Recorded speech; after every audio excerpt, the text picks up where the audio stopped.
Hello, I am Shrija. You are watching our channel Arogya Marg. Today we will see the beneficial benefits of turmeric.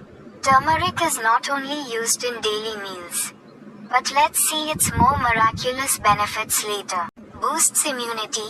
Curcumin, a compound found in turmeric, helps strengthen the immune system. Reduces inflammation. Turmeric has anti-inflammatory properties that help reduce swelling and pain in the body.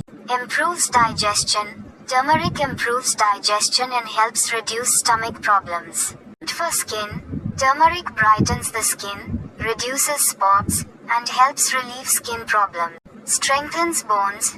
Drinking a mixture of turmeric and milk helps strengthen bones. Enhances memory.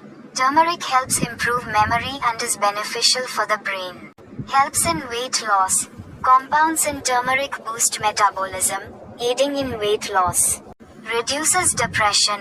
Curcumin in turmeric has been found in studies to help lower depression levels. Prevents heart diseases. Turmeric helps reduce the risk of heart disease and other serious illnesses. Detoxifies the body.